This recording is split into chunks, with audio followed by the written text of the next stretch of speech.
Muy buenas tardes a todos, son las 5:31 de la tarde. Lo primero, agradecerles que estén aquí, que estén compartiendo este webinar. Ya saben que estamos, los que son habituales y a los nuevos, bienvenidos. Y además recordarles que estamos en esta campaña del 10º aniversario de Recurra Hinso.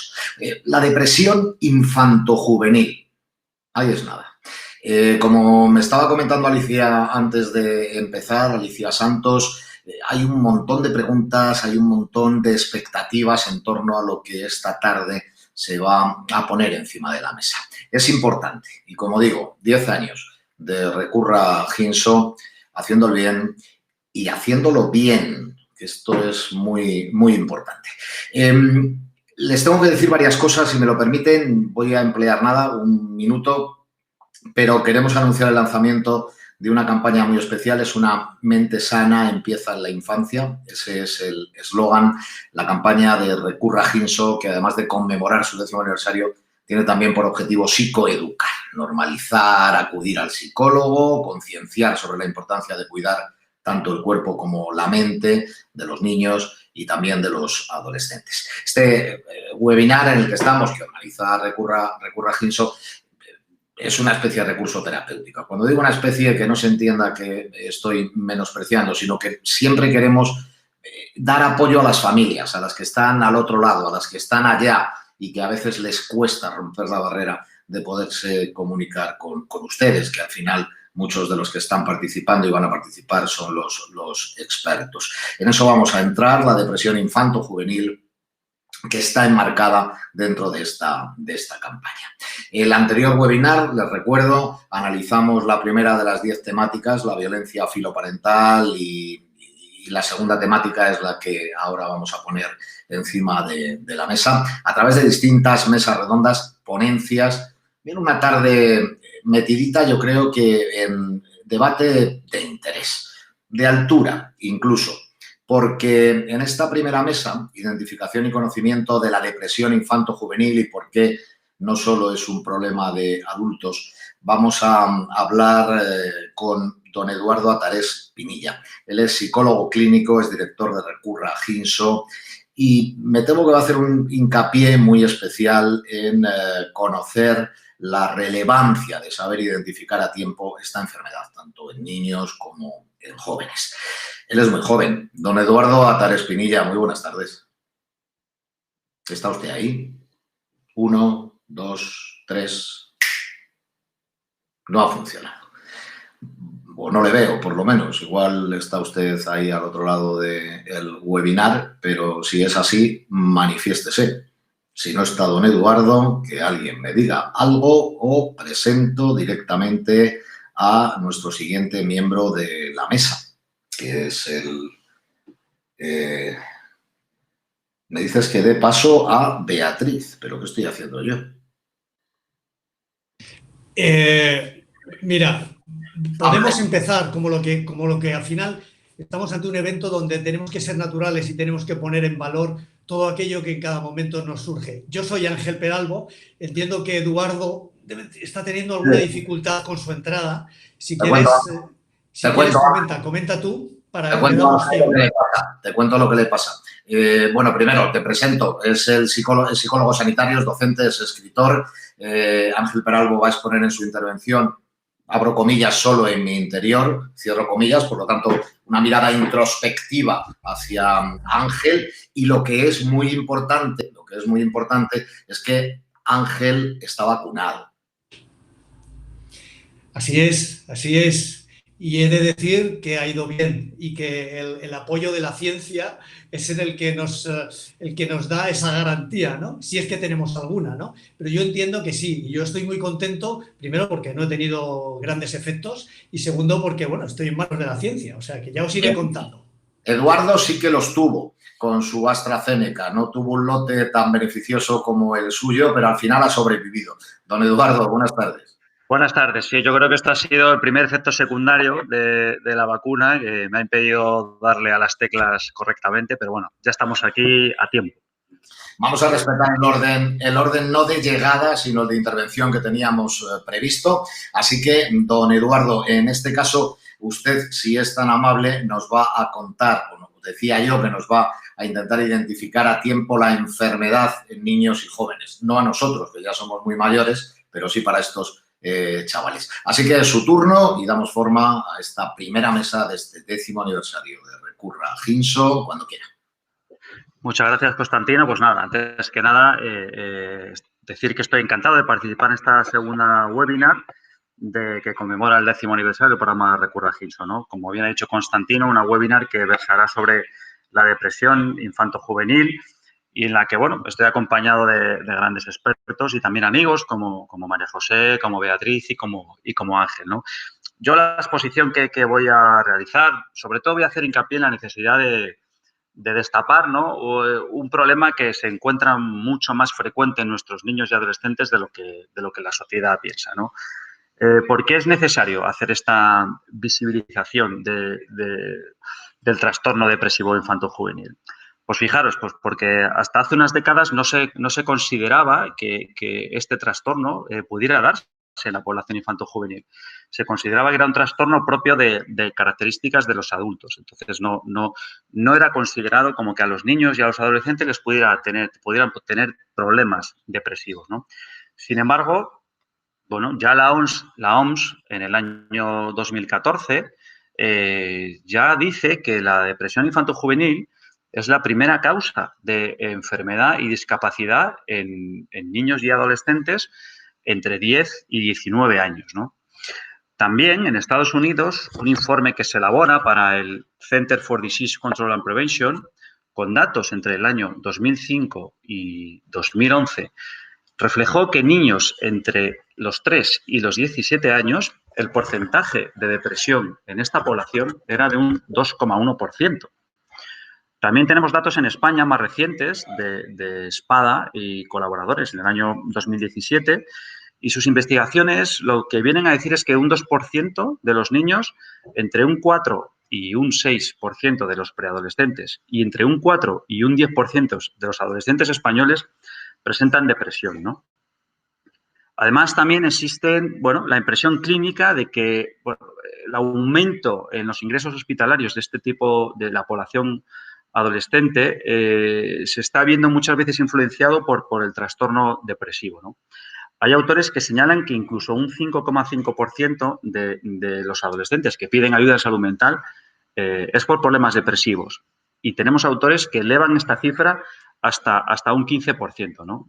Lo que parecen indicar todos estos datos es que hay muchos niños y adolescentes que no están bien diagnosticados, que pueden estar sufriendo depresión y, por lo tanto, no van a recibir el tratamiento adecuado, ¿no? De hecho, los datos más actualizados que, por ejemplo, nos ofrece la plataforma digital Faros del Hospital Sant Jou de Déu de Barcelona, nos dice que entre el 15 y el 31% de los chicos diagnosticados de trastornos de conducta sufren depresión, ¿no? Bueno, por ello, lo que tenemos es que la confusión, ¿no?, a la hora de diagnosticar un trastorno depresivo infanto-juvenil es alta, ¿no? A modo de ejemplo, por ejemplo, nosotros en el centro Recurra Ginso, por el que han pasado 900 chicos, fijaros que a la entrada, cuando llegan, únicamente el 1,70% de estos chicos vienen diagnosticados con una depresión. Y a lo largo del tratamiento lo que vamos viendo es que este número aumenta casi hasta en un 20%, pues cuando ya lo evalúas mejor, descubres los síntomas por los que vienen y la casuística que viene detrás, aumenta en todos los trastornos afectivos hasta un 20%, ¿no? Bueno, ¿por qué esta diferencia? ¿Por qué esta gran diferencia? Pues que al final la depresión infanto-juvenil se enmascara, ¿no? ¿Y por qué? ¿Por qué vemos que se enmascara? Pues se enmascara porque, bueno, según el DSM-5, la depresión es un trastorno del estado de ánimo en la que, bueno, lo que más se ve afectado es la esfera afectiva de la persona, ¿no? Y se manifiestan síntomas, pues como ideas de desesperanza, llantos, bueno, cansancio, problemas con la alimentación, ya por exceso o por defecto, bueno, problemas conductuales, fatiga crónica, lloros, incluso ideas de suicidio, ¿no? Sin embargo, en la población infanto-juvenil tenemos que atender sobre todo a que se produce una circunstancia diferente que se da muchas veces con una irritabilidad persistente y con un descontrol conductual extremo, ¿no? Son los dos síntomas más potentes y más característicos que la depresión, por lo que la depresión se manifiesta en la población infanto-juvenil, ¿no? Esto lo que hace es que se pueda confundir con otros trastornos. Fijaros que, por ejemplo, la Asociación Nacional de Psicología Educativa de Estados Unidos estableció una serie de síntomas que la depresión infanto-juvenil compartía con otros trastornos, ¿no? Por ejemplo, con los trastornos de ansiedad compartía agitación y síntomas físicos, con los trastornos de conducta pues compartía problemas de conducta y problemas de disciplina, evidentemente, con trastorno por déficit de atención, pues la depresión compartía dificultad para concentrarse, un bajo rendimiento académico y una autoestima muy baja, ¿no? Y, por ejemplo, con los trastornos en hábitos alimenticios, subida o bajada de peso, falta de un crecimiento adecuado, cambios en el apetito y autoestima baja, ¿no?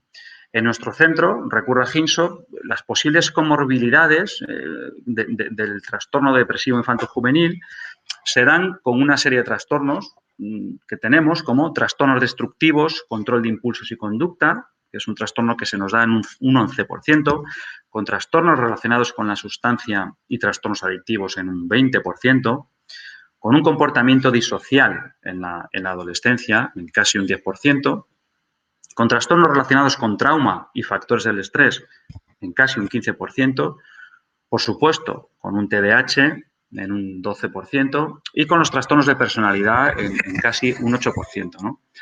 Por este motivo, reconocer y diagnosticar la depresión de niños y adolescentes es fundamental y para ello hay que hacer un buen diagnóstico diferencial. ¿Cómo podrían los padres detectar que su hijo pueda estar teniendo una depresión? Lo primero que hay que tener en cuenta es que los síntomas varían dependiendo de la personalidad del niño y también de la etapa del desarrollo en la que se encuentre. Y también hay que tener muy en cuenta que hay factores de riesgo para la aparición de la conducta depresiva, ¿no? Por ejemplo, estrés, soledad, traumas del chico, pérdidas significativas en la familia, sobre todo cambios en el modo de vida del niño o del adolescente y problemas también escolares, problemas en casa o problemas con los amigos, ¿no? Todos estos son factores que aumentan el riesgo para sufrir una depresión, ¿no? Y son factores en los que los padres tendrían que estar muy atentos.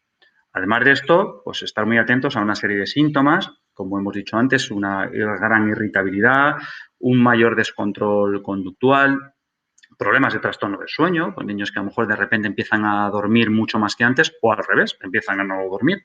Problemas en la alimentación, que se pueden ver seguramente en un aumento significativo o una disminución significativa del peso. Ver que comen mucho, ver que no tienen hambre. Y sobre todo ver también si los niños manifiestan pensamientos y verbalizaciones de no quererse, de baja autoestima o incluso de querer terminar con su vida, ¿no? Esos serían los aspectos más importantes que unos padres tienen que tener en cuenta, ¿no? No querría terminar sin hacer alusión al tema de las autolesiones y el suicidio, ¿no? Porque ya, por ejemplo, en la última actualización de la guía práctica de clínica sobre la depresión mayor en la infancia y en la adolescencia del Ministerio de Sanidad del año 2018 nos dice que la depresión es uno de los grandes factores de riesgo para el suicidio adolescente. De hecho, se estima que aumenta por 7 el riesgo de suicidio. Fijaros que en España, en el año 2018, en la franja entre 15 a 29 años, hubo 268 suicidios, siendo 203 hombres y 65 mujeres. Por lo tanto, como dato reseñable, podemos destacar que, aunque las conductas autolesivas son mucho más frecuentes en chicas, los suicidios son mucho más frecuentes en varones, ¿no? Nuestro centro, en Recurra Ginso, chicos que antes del ingreso en nuestro centro han emitido comportamientos de suicidio, de acabar con su vida, hemos tenido casi un 4%. Sin embargo, de lo que son conductas autolesivas, casi el 30% de los chicos que entran en el centro han realizado conductas autolesivas. El porcentaje es muy dispar entre chicos y chicas, porque entre chicas es un 50%, es 1 de cada 2, mientras que en los varones se reduce a un 18%, ¿no? Los padres en este caso tienen que intentar estar atentos a algunas señales, como por ejemplo moratones que se encuentren en el niño que no estén bien explicados, cortes, sobre todo en los brazos, en las piernas o incluso en el vientre, o encontrar a los chicos pues cuchillas u objetos punzantes sin ningún tipo de explicación, ¿no? Te lo encuentras en la mesilla o en el estuche. Bueno, hay que estar muy atentos a eso. Y, por ejemplo, también en verano, cuando hace buen tiempo, vestir con manga larga, con ropa larga de las piernas, que lo que intentan hacer un poco, bueno, pues es ocultar estas señales, ¿no? Nosotros, en el programa Recurra Ginso, básicamente hay que realizar una intervención a 2 niveles, con los padres, psicoeducándoles, explicándoles este tipo de comportamientos, por qué vienen, y mejorando la comunicación con sus hijos, ¿no? Lejos de culpabilizarles, lejos de hacerles sentir mal, bueno, intentar ser comprensivos y averiguar qué está pasando. Y con los chicos, sobre todo, descubrir las motivaciones que pudieran tener para realizar esta serie de estos comportamientos tan autolesivos y, además, pues bueno, intentar ayudarles a gestionar petición de ayuda, porque al final este tipo de comportamientos lo que están buscando y están pidiendo ayuda de una manera inadecuada, pero es lo que están pidiendo. Muchísimas gracias. Me ha visto usted entrar en escena y ha dicho, está en tiempo. Bueno, interesantísimo lo que nos cuenta, porque estamos en el webinar de Recurra Ginso, estamos en este 10º aniversario y lo que me interesaba recordar es que estamos intentando identificar y conocer la depresión infanto-juvenil, que sabemos que no solo es un problema de los adultos. Ahora sí, sería el turno de don Ángel Peralbo. Vamos a ver si él da bien a la tecla. Don Ángel, muy buenas tardes otra vez y bienvenido. Cuestión de eso, de entrar con su tecla, de situarle en su sitio, y decíamos al inicio de la tarde, hace ahora unos 20 minutos, que íbamos a mirar al interior. ¿Por qué? Porque es el título genérico de lo que nos va a contar este psicólogo sanitario, docente, escritor, Ángel Peralbo. Mire usted hacia adentro, pero hacia afuera, cuéntenos. Bienvenido. Bueno, muchísimas gracias. La verdad es que a Recurra Ginso, felicidades. Gracias, Constantino, y muchas gracias al equipo que ha sido capaz de montar todo esto, ¿no? Con tanta naturalidad, pero tan difícil, ¿no? Y eso lo sabemos quienes hemos estado preparando, ¿no? Y muchas gracias a todas aquellas personas que están realmente escuchándonos, ¿no? Bueno, yo solo conmigo en mi interior, ¿no? Con mi cabeza marchita sobre un cuerpo deconstruido en el piso inferior, ¿no? Buscando desesperadamente las llaves que me permitan ir al exterior. En realidad, quienes trabajamos con adolescentes tenemos un privilegio, y es que comparten con nosotros, muchas veces a modo de verso, en otras ocasiones a modo de escritura desesperada, precaria, pero tenemos la suerte de que compartan con nosotros en muchas ocasiones todo aquello que sienten y padecen y que ni siquiera, desgraciadamente, son capaces de compartir con sus padres y con ese entorno de seguridad, ¿no? De hecho, en muchas ocasiones no son capaces ni de poner en palabras aquello que sabemos que ocurre, el correlato interno que llamamos nosotros, y que corresponde y que tiene que ver con la problemática depresiva, con los trastornos emocionales distímicos depresivos. Antiguamente se llamaba distimia, actualmente han pasado a denominarse y a etiquetarse de manera distinta, como bien nos decía Eduardo, el DSM-4, la CIE-10, es decir, los profesionales tratamos de poner etiqueta a algo que desconocemos internamente, primero porque no comparten. Y este es el primer gran drama de los problemas sobre los que estamos realmente hablando esta tarde, ¿no? Las apariencias claramente engañan. Estamos en un mundo de apariencias, estamos en un momento en el que cuando le preguntamos a alguien, oye, ¿qué tal estás?, la respuesta, la inmensa mayoría de las veces, es muy bien.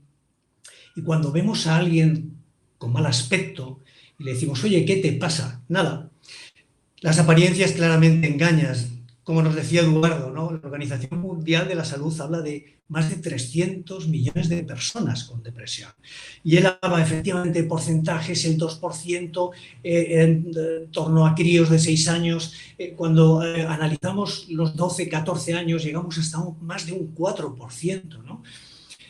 Por otro lado, creo que no nos sorprenderán datos demoledores como la facturación de las empresas relacionadas con el marketing y con la propia farmacología, ¿no? Que nos hablan de un porcentaje, de un aumento del 20% del consumo de psicofármacos. Y no nos olvidemos que datos nuevamente demoledores, más allá de las apariencias, pues nos dicen que somos el segundo país europeo consumidor de ansiolíticos y el cuarto consumidor de antidepresivos, ¿no? Y que esto ocurría hasta hace un año, es decir, no estamos hablando de datos pandémicos. De hecho, la pandemia en todo caso ha aumentado estos datos hacia arriba, más de un 20%, ¿no? Y la investigación nos dice, los estudios actuales nos dicen que 1/3 de las personas consumidoras de psicofármacos han tenido que aumentar su dosis, ¿no? Esto es una realidad. Sin embargo, ¿por qué engañamos? ¿Por qué mentimos? ¿Qué pensamos que ocurre detrás de un pequeñín o de un no tan pequeñín, un adolescente o de un adulto que siente, que padece y que experimenta estados emocionales que ni comprende ni entiende, ¿no? Yo creo que lo primero que hay que poner sobre la mesa, y desde nuestra experiencia como clínicos, me parece muy relevante, Eduardo lo apuntaba también, ¿no? Se nos ha adelantado en grandes datos que nos ha dado, ¿no? Lo primero es la diferenciación de esa sintomatología que cambia con la edad y que evidentemente podríamos decir que juega al despiste, porque si bien es cierto que, bueno, la sintomatología de un adolescente podría parecerse en cierta medida a la de un adulto, en el caso de los críos efectivamente tenemos muchos efectos paradójicos, ¿no? A veces incluso si cuando hablamos de la depresión en un adulto, como él bien nos decía, entendemos por apatía, esa falta de energía, esa falta de sensación de vitalidad, esa especie de fluctuación de la energía a lo largo del día, pero en la que prevalece una falta de ganas por hacer, por crecer, por evolucionar, por funcionar, incluso a veces a estados mínimos. En los pequeñajos nos podemos encontrar muchas veces irascibilidad, rabietas malentendidas y un nivel de conflictividad que, lejos de interpretar fácilmente como un estado depresivo, a veces nos confundimos. Primer aspecto que me parece muy relevante es entender la diferente casuística. Segundo, y me parece crucial, es importante que entendamos que el proceso interno de este trastorno que estamos comentando tiene mucho que ver con la configuración de la propia persona. Es decir, primero, aunque nosotros digamos que hasta los 6 años es muy potente lo que ocurre en el ámbito de casa, relacionado con el apego, y aunque digamos que entre los 6 y los 12 años, y ya los adolescentes, es muy importante la competencia social, la competencia académica, y, como no, la competencia en todos los ámbitos en los que ese menor se mida, no cabe ninguna duda que la casuística es tan amplia que entiendo que también nos pueda despistar, porque cada persona sufre y padece por diferentes aspectos. ¿Y dónde ponemos el foco? En esa tríada cognitiva, y que a mí me parece muy relevante, a pesar de que cambiemos los etiquetajes, sigue siendo un dato importante, que es cómo esa personita va procesando y va emocionándose con todo eso que le ocurre. Lo primero es el impacto. El impacto no es el mismo para cada persona. Lo segundo es la forma que tenemos de discurrir cognitivamente. Tenemos chavales que a partir de los 12, 13 años ya los vemos, ¿no? Dices, cómo entran en rumiaciones y en unos bucles de pensamiento que otros para nada, ¿no? Los propios adultos también somos muy diferentes con respecto a este tipo de características de personalidad. Bien, en los estados depresivos la persona corre muchísimo a nivel cognitivo. No tenemos más que, si lo comparten, y si no, veremos esas ausencias, esos momentos en los que, aunque no expresen y el proceso de comunicación no les lleve a comunicar desgraciadamente lo que les ocurre, están consigo mismos, ¿no? Pero no solamente es el pensamiento, la propia fisiología, una fisiología que cambia y que no solamente cambia con la edad. Otro de los aspectos importantes es cómo verdaderamente confluye no solamente la propia tipología de la desactivación, ¿no? Esa especie de aplanamiento que podemos ver especialmente en adultos y adolescentes, preadolescentes y niños, podemos ver unos niveles de activación mucho más altos, ¿no? Pero a donde quiero ir a parar es a que entiendo que para los adultos, incluso para los profesionales, en ocasiones nos genere muchas dudas cuando realmente se produce esa comorbilidad que nos decía Eduardo, es decir, personas que pasan por momentos de angustia y por lo tanto unos niveles altos de ansiedad frente a otros momentos en los que experimentan es una especie de desánimo que se traduce en esos cambios de hábitos y de comportamiento. Por lo tanto, me parece muy importante que empecemos a entender que es un trastorno sobre el que hay que efectivamente rascar y hacer un buen diagnóstico para entender cuál es ese correlato interno que funciona dentro de cada persona, cada individuo. No sé, Constantino, si quieres decirme algo al aparecer en escena. Quería escucharte mirándote a los ojos, que es Muy algo bien. que nos está faltando, ¿no? Que concluyas, si eres tan amable, en el resumen final y entramos en debate. Me parece crucial que si nos planteamos como adultos acceder a esta problemática, más allá de si tenemos señales de alarma que nos hagan dar el paso de buscar un profesional, entiendo que no nos podemos quedar con esa zafia pregunta de cómo estás. Tenemos que ser capaces de acompañar y ponernos al lado de esa persona sin presuponer absolutamente nada, intentando que en ese acompañamiento esa propia persona nos muestre y pueda validar esos estados emocionales que de otra forma nos va a ocultar. Creo que está en nuestra mano, primero, hablar con algo más que nuestra propia conversación y nuestro estado de información. Hay que ponernos en el lugar de cómo escucha la otra persona. Y hay que ponernos en el sonido que hace la otra persona. Aquí no vale lo que nosotros pensemos, esos prejuicios que tenemos. Dejemos de alguna manera que la persona se muestre y sea capaz de manifestar aquello que lleva dentro, desde el respeto y la validación emocional. Muchas gracias. A ti, muchísimas gracias, Ángel, porque ese cómo estás es verdad que se convierte en una especie de saludo, como esperando recibir toda una información que se hace tremendamente complicada a la hora de responder. ¿Qué hay detrás de todo eso? Don Eduardo, los síntomas que estábamos comentando antes, y tengo también preguntas para don Ángel, el chat está activo en este momento para irles trasladando también las cuestiones que ustedes nos quieran dejar. A propósito de los síntomas, habla usted, dicen, del llanto. ¿El llanto continuado muy rápido, Eduardo, puede ser síntoma o es uno de los síntomas definitorios de esa depresión infanto-juvenil?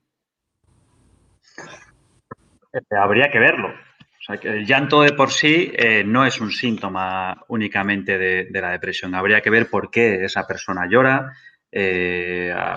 porque todos lloramos ante un suceso que no nos gusta. Eso no significa que tengamos depresión. Ahora bien, si es un llanto mantenido, si es un llanto continuo durante varios días y, sobre todo, si las causas que producen ese llanto son causas profundas en las que el niño o bien el adolescente entiende que no puede resolver por sí mismo, podríamos estar entrando en una zona de peligro. Una zona de peligro que hay que explorar muy bien y habría que ver si se viene acompañado de otro tipo de síntomas también. Por sí solo no sería un síntoma. Queda claro. Pues tengo para usted, don Ángel, una pregunta de Ana Verdú, que la estoy viendo aquí, pero hay varias en la misma línea, intento resumirla. Una pregunta que hacemos para dar a entender a los jóvenes, dice que no es un síntoma de debilidad, sino de valentía, paréntesis, porque se enfrentan a sus problemas y miedos. Acudir al psicólogo, ¿cómo romper esa barrera? ¿Hay un clic para poder romper la barrera? Sí. Claramente, en los preadolescentes y adolescentes la barrera, yo animo a que sean los padres los que la rompan, clarísimamente, porque la estadística nos dice que el 90% no quiere venir. Pero la estadística nos dice que cuando vienen, absolutamente todos están encantados. ¿Por qué encantados? Porque no somos ni un padre ni somos un igual. Somos una persona que te escucha, que tiene, como os decía, esa capacidad de conectar a través de la complicidad. ¿Y qué pasa con los jóvenes? Los jóvenes ya por sí solos se han dado cuenta. Antes de la pandemia, nosotros en nuestro centro había aumentado un 35% el porcentaje de jóvenes que por sí mismos daban el paso de búsqueda de ayuda psicológica, sin estigmatización, sino simplemente por la búsqueda de ese proceso de reorientación y de esa realidad tan dura. Os podéis imaginar en los últimos meses que esto todavía ha sido mucho más notorio, ¿no? María Dolores Quiles dice empatía, ¿no? Mete ahí como palabra después de intentar asumirlo, ¿no? Dice, ¿se puede aconsejar, Eduardo, o puede llegar a ser, o Ángel, cualquiera de los dos, contraproducente para romper ese miedo, muchas veces ese complejo inicial? Ángel. Bueno, yo voy a decir que tenemos mucha costumbre los adultos de opinar, aconsejar y tener la respuesta, ¿no? La respuesta está en la persona que padece. Por lo tanto, pacientemente tenemos que escuchar, empatizar con su estado emocional, acompañar. Y cuando hacemos eso bien, la propia persona compartirá. si nos precipitamos, si aconsejamos, si opinamos, seguramente se alejen, porque todos sabemos decirle a los demás lo que realmente, probablemente a nosotros no seríamos capaces de hacer, ¿no? Y sobre todo en un adolescente, pues todavía se produce más ese rechazo si intentamos imponerlo, ¿no? O sea, a través de la empatía, como decía la compañera, y a través de la ayuda y de la escucha, intentar llevarlo hacia allí, pero sin imponer, porque la respuesta seguramente será de rechazo. ¿Cómo se vincula con la depresión lo siguiente? Dice Esmeralda Yorca. Niños, niñas con tratamientos por unidades de salud mental, por TDAH, trastornos negativistas, desafiantes, trastornos de conducta, en edades entre los 6 y los 12. ¿Cómo se vincula con la depresión, Ángel? Bueno, en realidad tenemos que entender que la depresión es un ente con una casuística muy amplia, con unas características que, insisto, es como si fuese un ropaje que se adapta a medida a cada persona. Lo que significa que una persona puede padecer, como bien nos decía Eduardo, cualquiera de estas dificultades, y el modo de padecerlo, yo pondría mucho énfasis en, habrá depresión si esa personita ha detectado que no hay nada que pueda hacer ni él ni los demás para salir adelante. Esta es una clave importante. Por lo tanto, si tenemos un problema de conducta o cualquiera de los que hemos mencionado, pero vemos luz al final del túnel, es muy probable que no tengamos una depresión, ¿vale? El estado depresivo se nos instala en ese momento. Estamos con el tiempo consumido, Eduardo, muy rápido, por no dejar a Roberto sin respuesta, pero con un titular, igual hay que ir por Recurra Ginso. ¿Cómo se debe tratar a un menor que sufre depresión por un tema de bullying? Bueno, si es un tema de bullying serio, hay que, por supuesto, acudir a un profesional que tendrá que evaluar, ver lo que ha pasado a través de la evaluación, de la empatía, pero si es un tema importante, tiene que ser con ayuda siempre profesional, y esa ayuda profesional ya determinará los cauces para llevar a cabo. 6 de la tarde, 4 minutos. ¿Cómo abordar esta depresión infanto-juvenil desde una perspectiva integral? Ángel Peralbo, muchísimas gracias por habernos acompañado y dejarnos ver un poquito en su interior. Eduardo Batarés, gracias, veterano, conocido ya de nuestros webinars. Un saludo y muy buenas tardes a los dos. Nosotros seguimos, son las 6 de la tarde y 4 minutos. Aquí no tenemos solución de continuidad. Les agradezco que estén alimentando el chat porque, como ven, las preguntas que van llegando intentamos darles salida e ir recuperando poquito a poco el tiempo que vamos acumulando y que vamos no perdiendo, sino consumiendo, porque aquí el tiempo, desde luego, es algo, me recurra, que no perdemos. Vamos con la segunda mesa, porque el tiempo es algo muy valioso. Todo se ha hecho de paso, pero hay que consumirlo. ¡Qué caramba!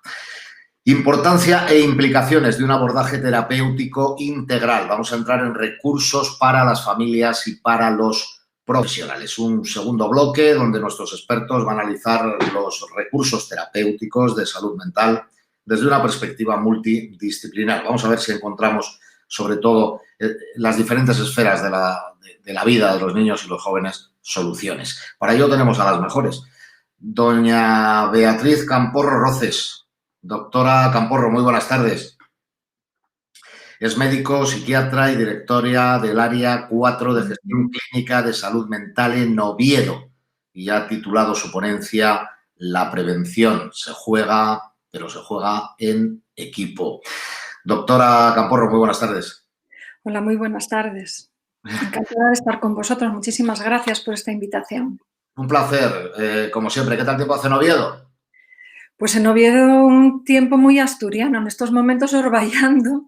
Y así como gris, de nube baja, pero bueno, así todo muy verde. La verdad que se ve verde, que es lo que nos gusta a los asturianos, sí. Vamos a trasladarnos hasta Aranjuez de un salto, casi con un golpe de clic, y saludamos a María José Rodríguez Viedma, que es doctora en psicología y psicóloga en Recurra Ginso. María José, muy buenas tardes. Buenas tardes a todos. ¿Qué tal? ¿Cómo estáis? ¿Estás en Aranjuez o no? Sí, estoy por Aranjuez y al contrario que Beatriz, pues por aquí hace muy buen día, muy soleado. Sí, hace un sol en Madrid hoy espectacular, a diferencia del Orvallo, que por cierto es maravilloso, a veces, todo se ha dicho de paso. Vamos a entrar en materia sin más. ¿Por qué, Beatriz, y es su tiempo, la prevención hay que jugarla en equipo? Adelante. Sí, es una parte importante, esencial. Yo creo que hay que pegarle ahí un análisis a esta parte de conocimiento y ponerla también en conjunto y buscar aquellos elementos que hacen de la prevención uno de los aspectos más importantes con los que tenemos que jugar los profesionales, pero el entorno en donde ocurren las situaciones clínicas y donde empiezan a aparecer situaciones de riesgo que acabarán conduciendo pues, a algunos de los trastornos más comunes a nivel de salud mental, y uno de ellos es la depresión. Antes, pues bueno, hablamos de datos. Si hiciéramos un corte transversal en España, sabemos que un 9% de la población, si la estudiásemos en un momento determinado, estos son datos de hace unos años, pues un 9% de la población podría presentar diagnósticos de trastorno mental, y a lo largo de su vida se preveía que un 15% de la población en España tendría algún trastorno mental, podría tenerlo en algún momento de sus vidas. Esto sería en población adulta, pero entonces tenemos que plantearnos qué hacer para no llegar a esos datos, y abro algunos paréntesis porque estos datos que se dan no se están añadiendo todo lo que tiene que ver con consumo de sustancias, las adicciones. Abro este paréntesis porque entonces ahí también tenemos un factor que no podemos perder de vista en los jóvenes, en lo que tiene que ver con el consumo de sustancias, no perder mucho esto de vista. También tenemos otro paréntesis en esta serie de datos que son también las conductas de riesgo y la importancia que puede tener el suicidio, las conductas autolíticas. Quedémonos con esa parte del gesto autolítico, la ideación autolítica, la conducta autolesiva que pueden presentar los adolescentes y que tampoco está en este encaje.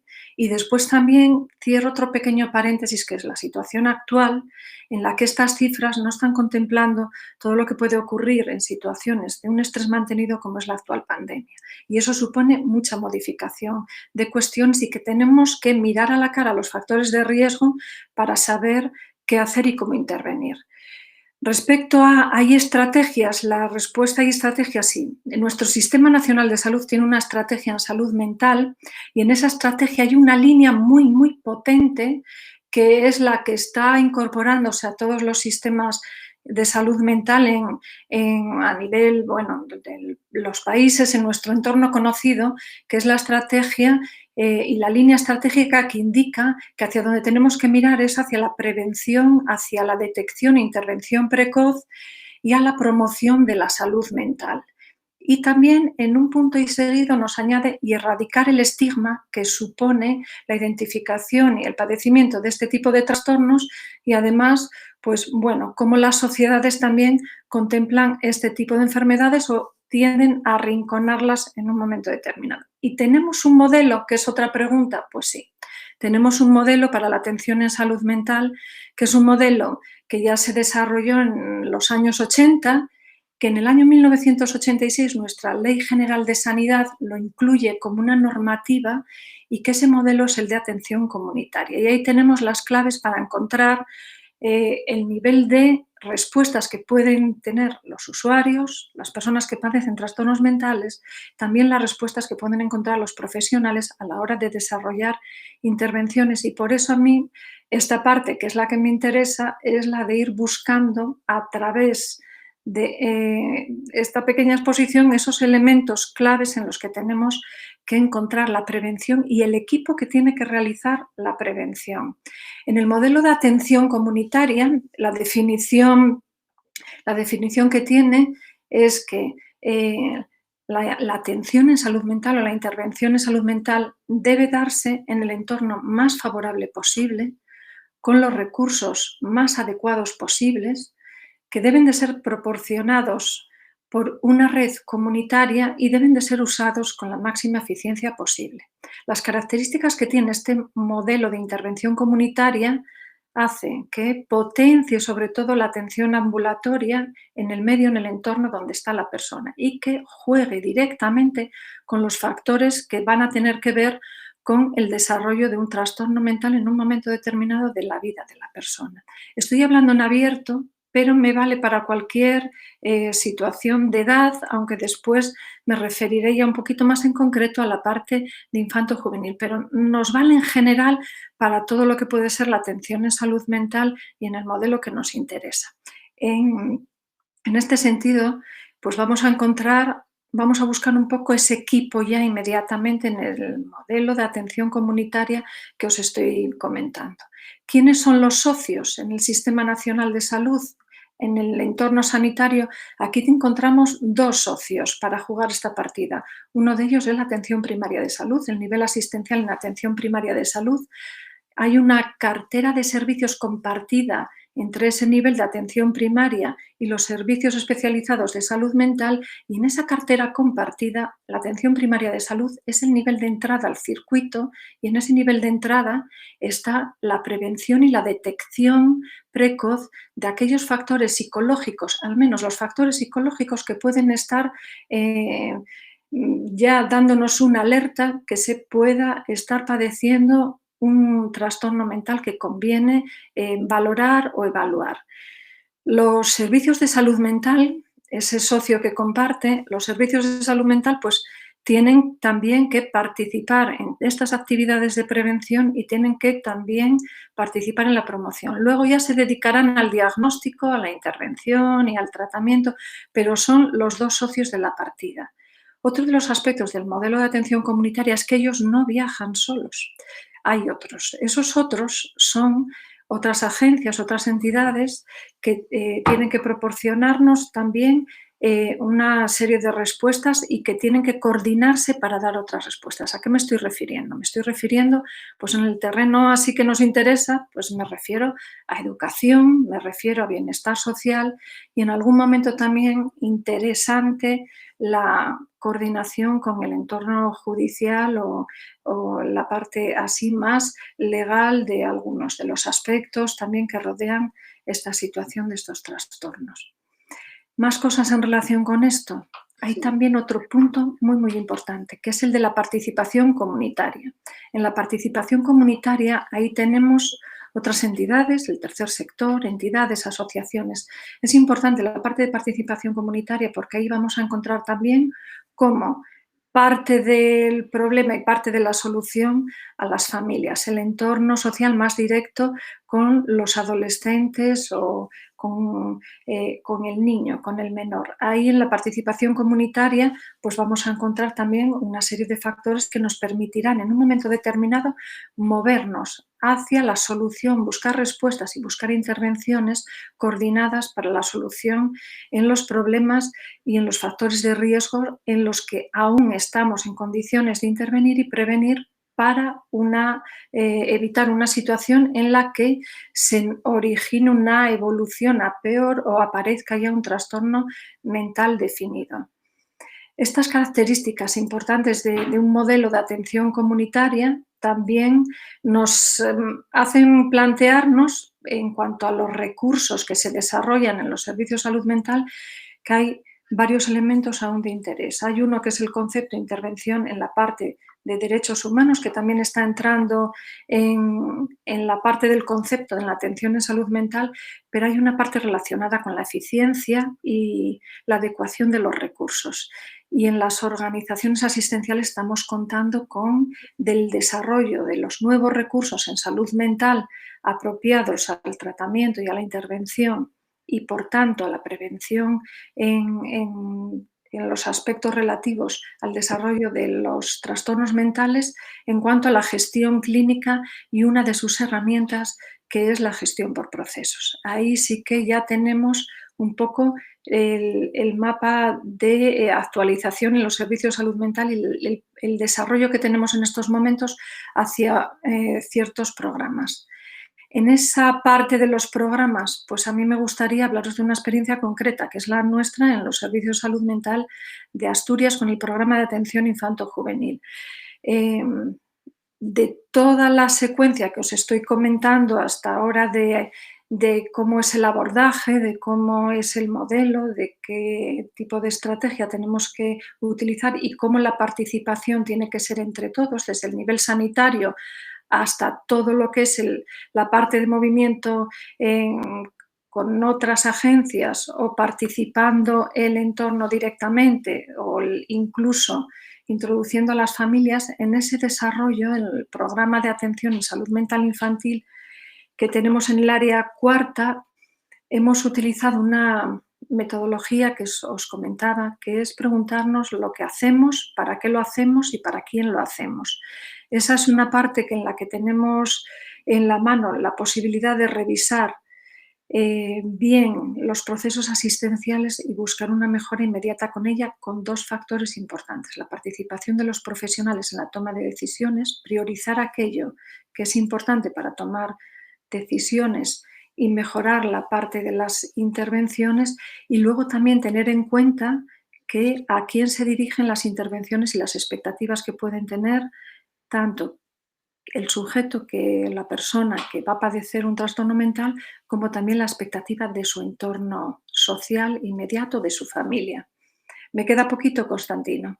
Beatriz, no es que te quede poquito, es que nos hemos pasado a 12:50 ya. Es que tiene mucha facilidad para contar cosas, pero se lo agradecemos. Como vamos a seguir hablando, lo que sí vamos a hacer es repartir los tiempos, porque tengo a María José también esperando y la he propuesto. Estábamos hablando de bloques de en torno a 8 o 10 minutos y seguro que hasta aquí, si se ha quedado alguna idea, fuerza que nos quiera dejar, nos la deja sin mayor problema, doctora, ahora en 30 segundos, vamos.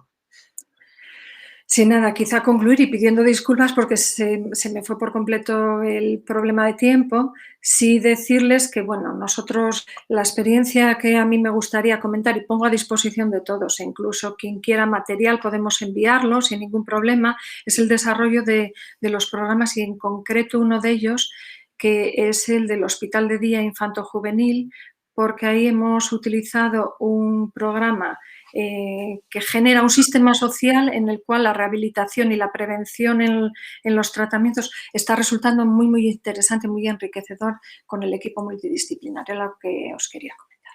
Muchas gracias, doctora Camporro. Tengo noticia, por cierto, de última hora, y es que hay 8 países que han paralizado ya la vacuna de AstraZeneca. Saben que estaba dando algún tipo de dificultad, y es que tengo a María José Rodríguez Viezma. No quería decirlo antes de darle paso, pero ya lo he dicho.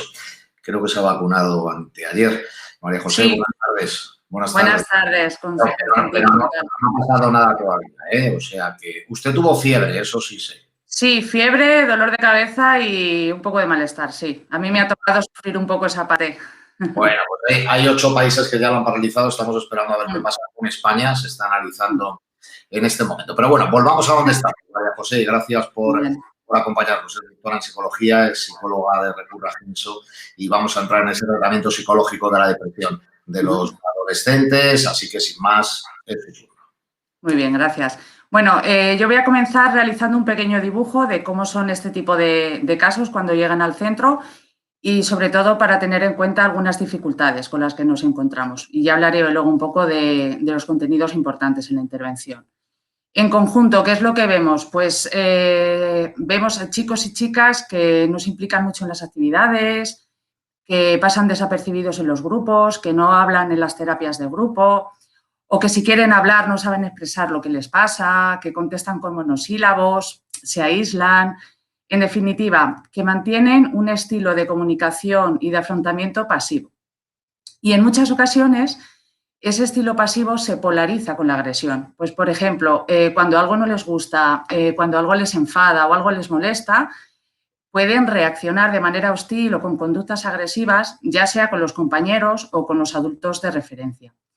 Y este aspecto es importante, por ejemplo, en relación con ese enmascaramiento del que hablaba Eduardo, porque son chicos y chicas que no hablan de que se sienten tristes, de que están deprimidos, de que están sufriendo, al tiempo que tienen conductas pues, que reflejan agitación, impulsividad, desafío a la autoridad, lo cual facilita pues, que ese estado de ánimo depresivo quede enmascarado pues, detrás de diagnósticos como el trastorno de conducta o el déficit de atención. Con respecto a las familias, ¿qué es lo que observamos? Bien, pues es muy característica la presencia de un vínculo afectivo debilitado. Son chicos y chicas que no se sienten reconocidos en casa, que no se sienten validados y en muchas ocasiones no se sienten queridos. Y esto junto a unos padres que suelen ser exigentes y con un discurso que está marcado por críticas y culpabilizaciones hacia su conducta. Y una última característica que me gustaría destacar es que suelen llegar medicados al centro y con historiales previos de tratamiento. Y en ocasiones llegan muy medicados. Y esto ocurre sobre todo pues, cuando hay antecedentes de autolesión o de intento de suicidio. Pues ya comentaba antes también Eduardo que suelen ser frecuentes estas situaciones, sobre todo la conducta de autolesión. Y cada vez son más los casos que tratamos a este nivel de gravedad, con presencia de autolesiones y en ocasiones a edades muy tempranas. Y destaco este factor porque es una de las principales dificultades que nos encontramos al inicio del tratamiento. El control que hay que ejercer sobre estas conductas autoagresivas pues conlleva una supervisión que hay que realizar durante un tiempo hasta que se consigue una estabilidad. Y esto a veces pues, facilita que estos jóvenes se sigan sintiendo algo diferentes al resto, tarden más en implicarse e integrarse en el grupo. Otra característica que también puede dificultar parte del tratamiento es la imagen tan negativa que tienen de sí mismos y que tiene que ver, ¿no?, con ese esquema que comentaba Ángel también antes. Piensan que son malos, que no pueden hacer nada bien, que no valen para nada, que solo traen problemas, que se merecen todo lo malo que les pase. Incluso algunos llegan a manifestar que si no hubieran nacido, sus padres hubieran sido más felices. Es decir, encuentran una explicación a lo que está pasando en esas etiquetas. Todo lo malo es por mi culpa.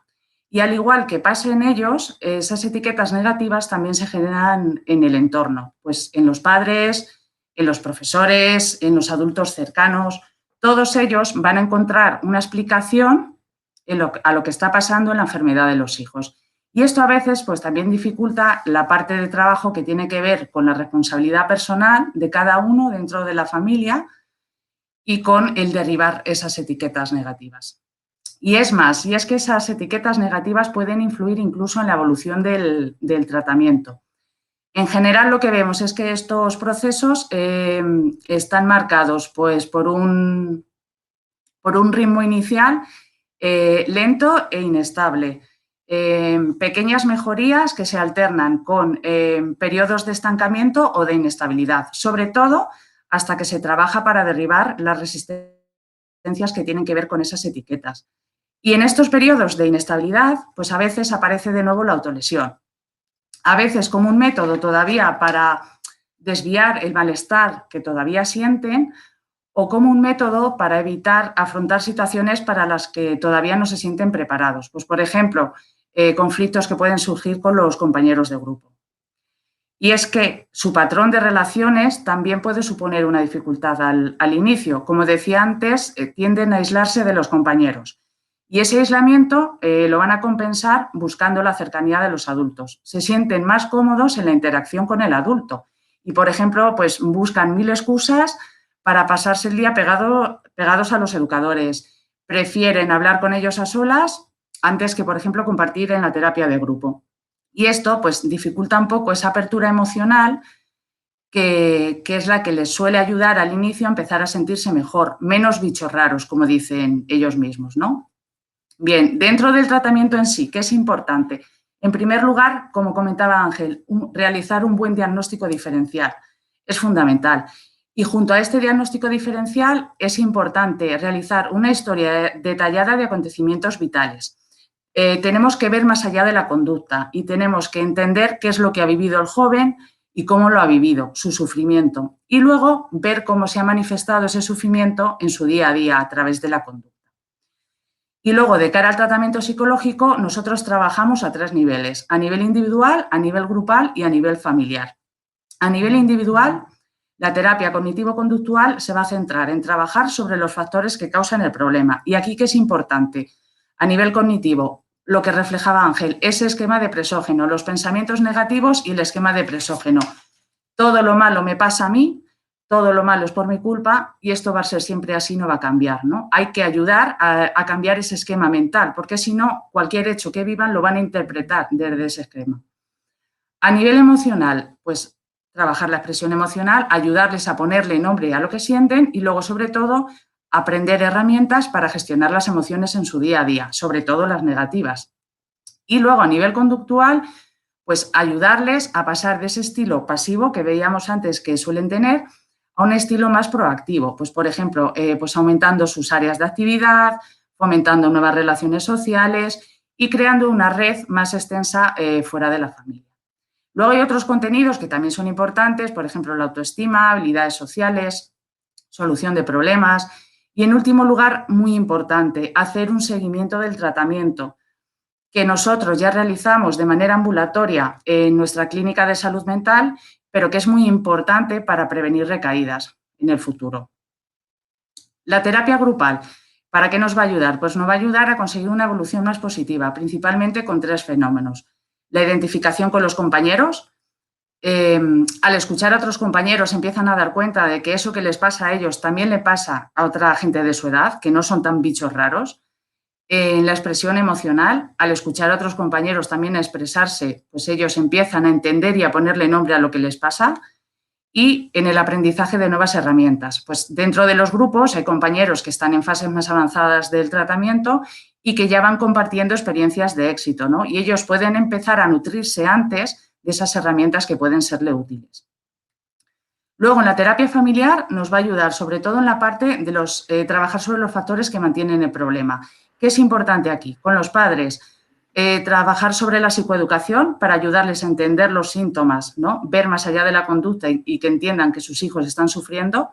Y luego, con toda la familia, trabajar sobre la comunicación y sobre las interacciones familiares. Hay que trabajar para generar pautas de relación más funcionales, porque eso es lo que nos va a dar paso a potenciar ese vínculo afectivo que veíamos que estaba debilitado. Y ya para terminar, que tengo aquí a Constantino, un breve apunte sobre las autolesiones, ya que trabajamos con ellas de manera muy frecuente y cada vez más frecuente. Es muy importante diferenciar la autolesión y el intento de suicidio. Su finalidad no es la misma. El intento de suicidio está encaminado hacia la posibilidad de acabar con la propia vida, mientras que la autolesión no tiene esa finalidad. Sus motivaciones son más diversas y están bien descritas. Y luego, dentro del tratamiento, es importante con los padres también ayudarles a entender que sus hijos están pidiendo ayuda, que es una manera de manifestar su malestar. Y con los adolescentes hay que trabajar sobre sus propias motivaciones. Cada uno tiene su motivación personal. Y también hay que dotarles de conductas que les permitan pedir ayuda de una manera más saludable. Y con este breve apunte, y creo que dentro de tiempo, Constantino, finalizo con la exposición. Lo ha clavado usted, doctora, ya se lo digo yo. Estaba muy interesadísima, pero claro, veo cómo va creciendo el número de gente que se suma al chat y al mismo tiempo se empiezan a acumular las preguntas y yo intento hacer cumplir la máxima que usted acaba de decir. Todo lo malo que pase en este webinar es culpa mía. Ya se lo digo. Todo lo bueno es de la gente que sabe, de la gente que tiene experiencia y que son quienes realmente nos ilustran. Voy a pedir a la doctora Camporro que se incorpore también porque, por ejemplo, por retomar, María José, por una de las preguntas que tengo aquí delante en pantalla, ¿a qué señales pueden estar atentos los padres para detectar autolesiones? María José, muy rapidito. Sí, bueno, creo que ya comentaba algo Eduardo antes, pues por ejemplo, cortes frecuentes en verano o cuando no hace frío, llevar ropa de manga larga, heridas o moretones habituales y sobre todo, más preocupantes, encontrar cerca de ellos sin explicación, pues objetos punzantes o cortantes o incluso encontrarlos, por ejemplo, guardados en sus mochilas, en la mesilla de noche o en los estuches. Doctora Camporro, me dicen que no le he dejado explicar su experiencia personal y que le parece que es interesantísima. Yo digo, por lo menos nos dé un apunte y aprovecho para decir que al finalizar la webinar, que tiene que durar lo que tiene que durar, que es 1:30, nos vamos a quedar un rato todos para poder hacer extensivas algunas de las preguntas que le plantean para poder dirigirse a usted o a su equipo y poder contactar. Pero el titular de esa experiencia personal. Sí, yo lo resumiría en que se ha hecho una red articulada de recursos en el programa de infanto-juvenil de atención en el área. Hemos optado muchísimo por reforzar la parte de psicología clínica en el programa. El equipo multidisciplinar está siendo una experiencia, llevamos 2 años trabajando en la red de recursos del área y es una experiencia fantástica. De hecho, tengo que decir que aunque a veces los psiquiatras somos así también, que parece que nos colocamos al margen, Sibyl, la coordinadora de uno de los equipos, es una psicólogo clínico y estamos trabajando en una red y estamos generando que ese tipo de recursos trabajen mucho coordinadamente, trabajen mucho en coordinación intersectorial, estamos moviéndonos hacia estas otras administraciones que tienen que dar respuesta y también en la participación comunitaria. Incluso dejo ahí en el aire la participación que pueden tener las familias en la propia gestión de los recursos en salud mental. ¿Vale? María José, ¿existen mitos a propósito de este tema que estamos tratando hoy, en particular de la depresión infantil? Sí, sí que existen y es muy importante trabajar sobre ellos. Hay que trabajar sobre todo con los padres y más con los adultos para derribarlos. Por ejemplo, ideas como que la depresión infantil no existe. Bueno, pues hoy con la exposición de nuestros compañeros hemos comprendido que sí existe, que su manifestación es diferente, pero que la depresión no es una enfermedad solamente ligada a la edad adulta. O, por ejemplo, ideas como que la depresión infantil es una etapa normalizada del desarrollo. No es así. Si un niño o un adolescente padece depresión, está sufriendo y hay que ayudarle. Sí, es importante, doctora Camporro. Estaba buscando una pregunta que había leído a propósito de una población rural y no la encuentro, pero un poco que se podía hacer en los ayuntamientos. Aquí la tengo, Sandra Hernández Romero. ¿Qué pueden hacer los ayuntamientos para prever la depresión entre sus habitantes? ¿Cómo se puede ayudar? ¿Cómo podemos ayudar a nuestros vecinos? Dice, desde ayuntamientos rurales. Bien, nosotros ahí tenemos un elemento que son los consejos de salud, en los cuales hay una participación entre el sector sanitario, los recursos sanitarios y la administración local, los ayuntamientos. Ahí el ayuntamiento expone tanto a los servicios de atención primaria de salud como a los servicios de salud mental, expone las demandas, se analiza lo que es el problema y ahí sí que se gestiona mucho en prevención. Las administraciones locales tienen una gran capacidad de manejar determinados factores de riesgo precisamente en el entorno donde viven los ciudadanos o los habitantes de determinada zona. Son los que nos pueden permitir con su información realizar algunas intervenciones que la atención primaria, al menos en Asturias, imagino que en el resto de territorios, llegan a zonas rurales con mucha facilidad y desde ahí es desde donde se puede activar una respuesta en prevención muy clara sobre factores de riesgo de una población si se analiza, si se estudian sobre la demanda que tienen las administraciones locales. Sí diría una cosa, creo que las administraciones locales aún les queda mucho por mejorar en la percepción de aquello que pueden ser problemas de salud mental o factores que pueden dar problemas de salud mental en los habitantes de sus zonas. Eso sí que hay que aumentar la sensibilidad, sí. Gracias, estábamos en lo rural y ahora me tengo que ir a lo internacional, a Brasil, a Perú, Lima concretamente, México, el DF, Nueva York. Gente que se está conectando, que está siguiendo y que preguntan, que no lo han seguido entero, estará todo colgado en la página web de Recurra Ginso, todo el material y no vamos a tener mayor problema. Yo creo que estamos en casi la última. La relación genética, que también hay varias preguntas en torno a eso, doctora Camporro. Sí, es algo muy estudiado. Sí hay componentes genéticos en el desarrollo de las enfermedades mentales en términos de vulnerabilidad. Sabemos que las personas, y hay tendencias familiares, y para nosotros son muy importantes los antecedentes familiares y biográficos en las familias. Hay enfermedades de peso que tienen una relación y un componente genético. ¿Hay tratamientos en el orden de la genética? No, es cierto que hay tratamientos biológicos, psicofármacos que ya están teniendo, como esto de las vacunas, pues también un estudio y un acercamiento más a las terapias genéticas, pero aún nos queda mucho por trabajar. Lo que sí es cierto es que lo interesante es intervenir sobre la genética y el fenotipo. El fenotipo es decir, lo ambiental, lo que ocurre sobre esa vulnerabilidad, cómo eso puede ser influido por el ambiente, las circunstancias en las que vive la persona y eso es en realidad lo que va a acabar por detonar o desarrollar en un trastorno mental esa vulnerabilidad de fondo que nos da la herencia, ¿no? Ese es en realidad el camino a seguir en este momento, sí. Doctora Rodríguez, la última. ¿Cuántas sesiones suelen ser las adecuadas del tratamiento psicoterapéutico terapéutico por la experiencia que usted tiene, por lo que se aplica también en Recurra Ginso? Bueno, depende. Allí hay una estancia media de tiempo que suelen estar los chicos, que está en torno a los 10 meses, pero en el caso de la depresión depende también del tipo de experiencias que han vivido los chavales. Es muy importante el vínculo terapéutico al inicio.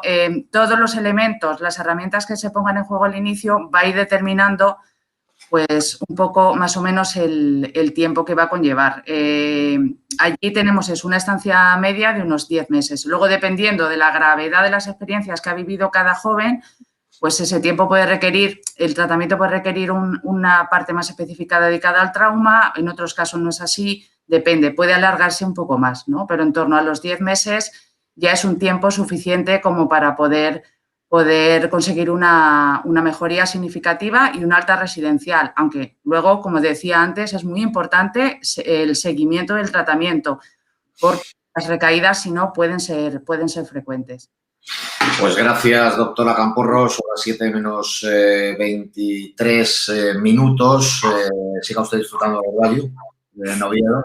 Y gracias, María José Rodríguez, doctora. Siga usted disfrutando del sol en Aranjuez. Muchas gracias, Constantino. Y alguna fresita a nuestra salud, seguro que esta tarde nos viene estupendamente bien. Seguimos a esta hora de la tarde, 10º aniversario de Recurra Ginso, en este webinar concurrido. No saben ustedes la alegría que nos da, no solo que estén ahí, sino que estén participando. Intentamos, por lo tanto, dar paso a todas las preguntas que podemos y que nos entra en el tiempo constreñido que tenemos para este tema, pero vamos a tener 10 a lo largo de todo el año, así que no está mal, no está mal. Tercer bloque, vamos a mirar desde la orientación educativa y la intervención comunitaria, vamos a mirar, digo, a don Juan Antonio Planas, es decir, saltamos a Zaragoza. Es orientador educativo, es presidente de la Asociación Aragonesa de Psicopedagogía, además de presidente honorífico de la Confederación de Organizaciones de Psicopedagogía y Orientación en España.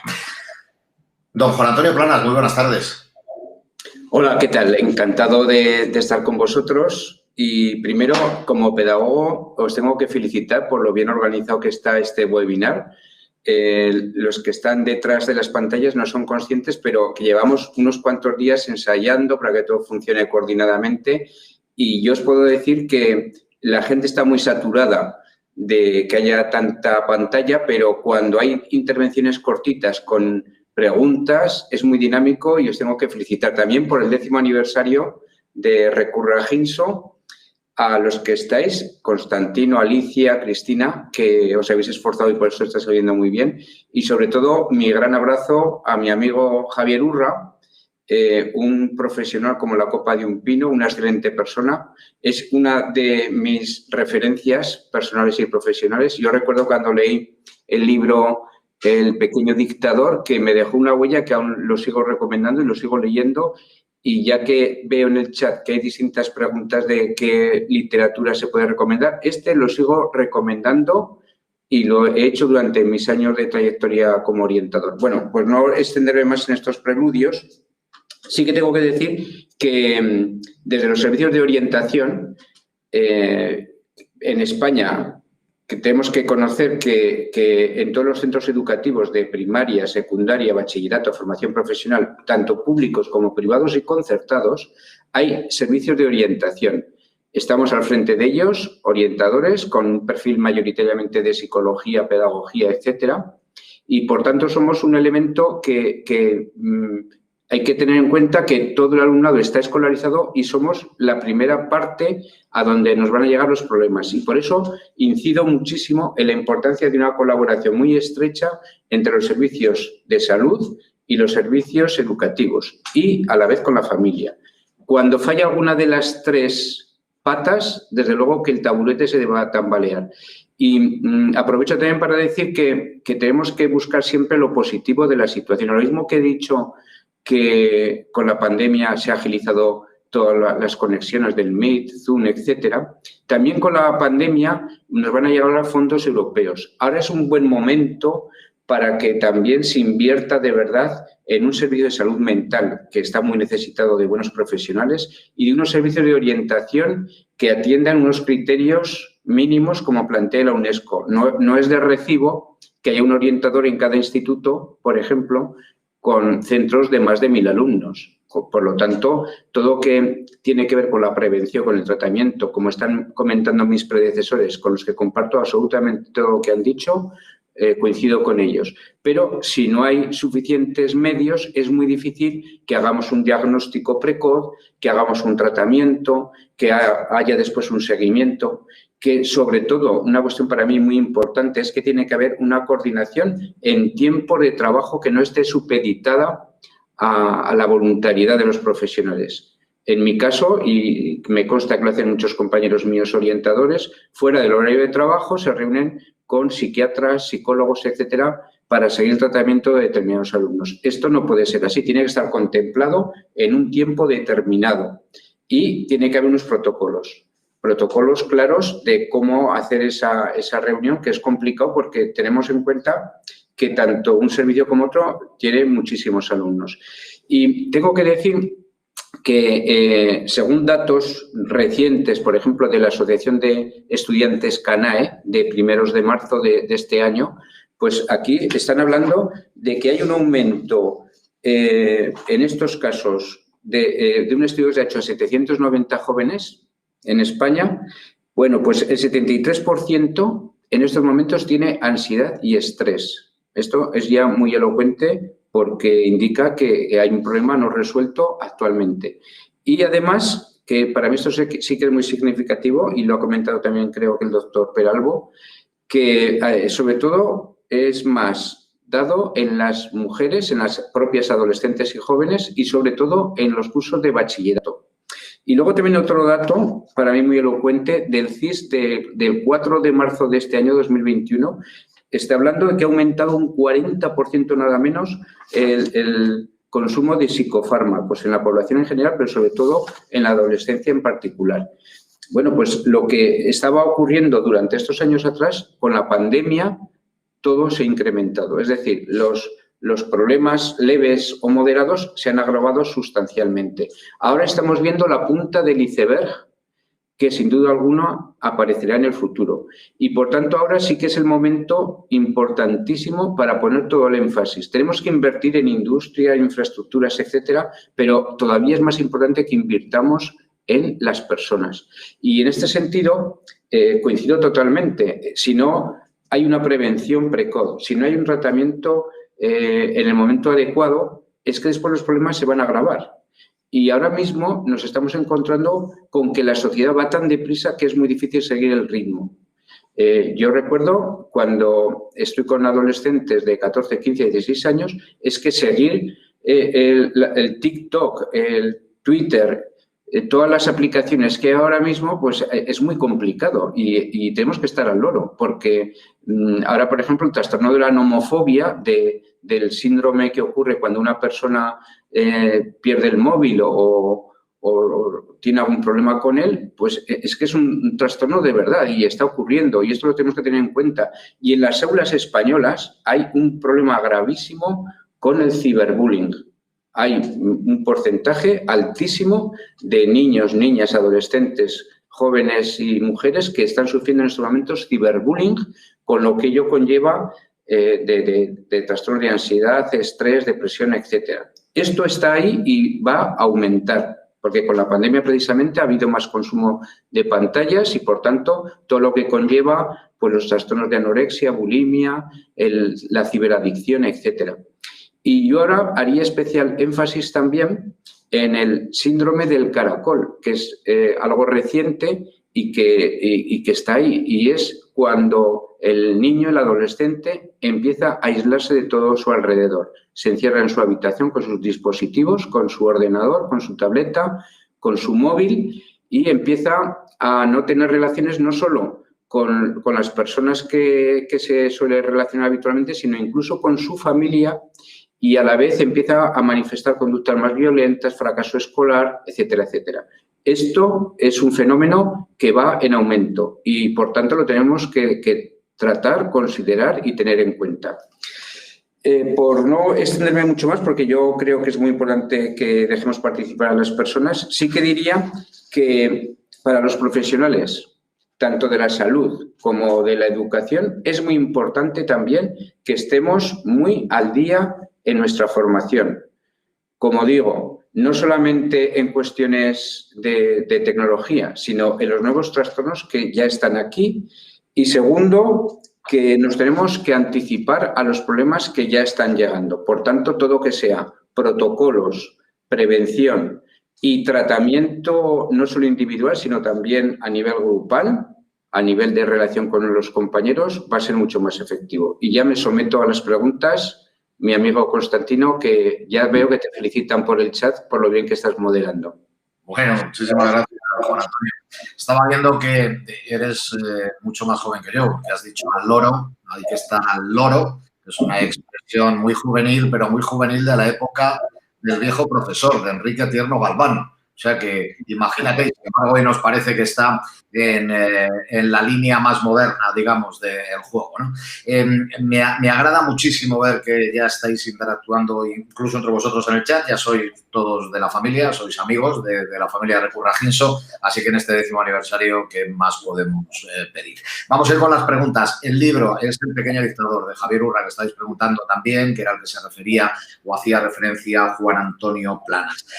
Juan, ¿qué situaciones producen problemas de ansiedad y estrés básicamente en tus alumnos o tus alumnas?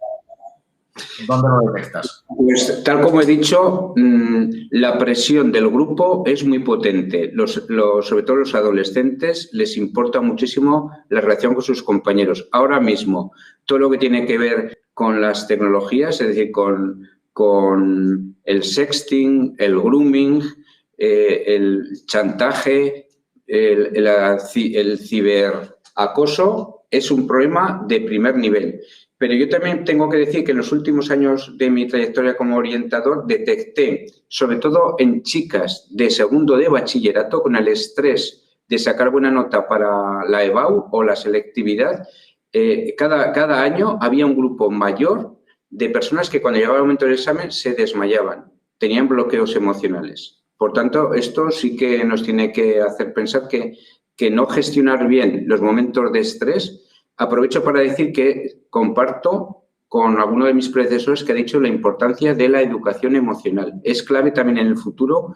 Por suerte, en la ley actual, la LOMLOE, se recoge, pero no suficientemente. Consejos vendo que para mí no tengo. Pregunta, las familias, el alumnado, ¿pueden hacer caso a los consejos que dais de orientación? Hay tantos consejos. Desde luego que es muy importante que haya comunicación entre los hijos y la familia, entre la familia y el centro educativo, entre la familia y el centro de salud mental. Es clave esa coordinación, ese escuchar. Ahora mismo estamos viendo que durante la pandemia una de las cosas positivas es que había más comunicación, pero no tiene que ser de tiempo, sino tiene que ser de calidad. Tiene que haber una calidad en la comunicación entre padres y madres. De todas maneras, como son muchos consejos para dar en tan poco tiempo, en el chat voy a poner la página web, y hago de paso publicidad, tanto de la COPOE, de la Confederación de Organizaciones de Psicopedagogía y Orientación de España, como de la Asociación Aragonesa de Psicopedagogía, porque tenemos en ambas páginas bastantes recursos, libros, artículos, etcétera, de acceso gratuito al que todo el mundo puede acceder. Así que ahora, cuando estemos en el debate, los pongo en el chat para que la gente que le interese pueda contactar.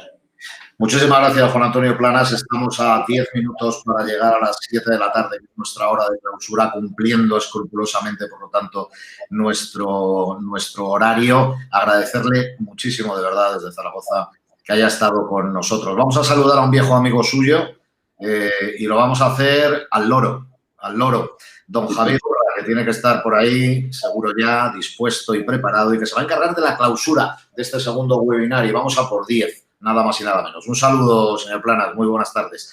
Don Javier Urra, que como ustedes saben es doctor en psicología, así como en ciencias de la salud y director clínico de Recurra Ginso, y por lo tanto máximo responsable, si me lo permiten también, de todo este invento que nos lleva a tirarnos de las orejas con motivo del 10º aniversario.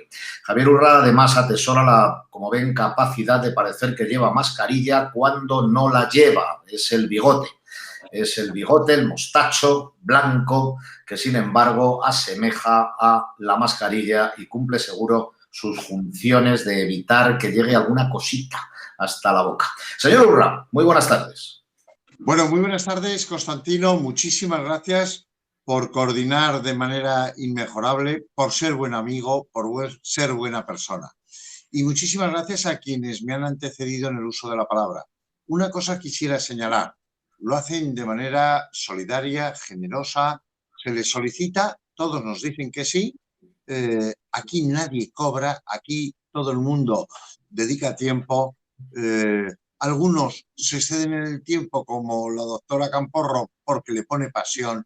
Algunos, como Planas lo explica, ha habido con Cristina, con Alicia y con los que están fuera, pues mucha ilusión, mucho trabajo. Y otros han sufrido una vacuna que les has dejado con el interrogante, como buen periodista, de qué ocurrirá. Tú y yo está resuelto porque tenemos más de 55 años y no nos lo han puesto. Pero en estos minutos quisiera decir 2 o 3 cosas. Dígalas. 1. Gracias.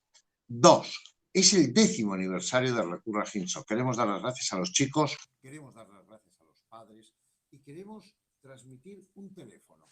965 65 65.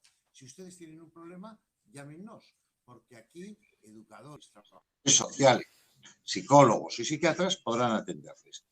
Y antes de decirles 4 ideas, señalarles, como lo hará el amigo Constantino Mediavilla, el próximo encuentro. Porque esto es un encuentro, es una distancia social, pero nos encontramos el 22 de abril,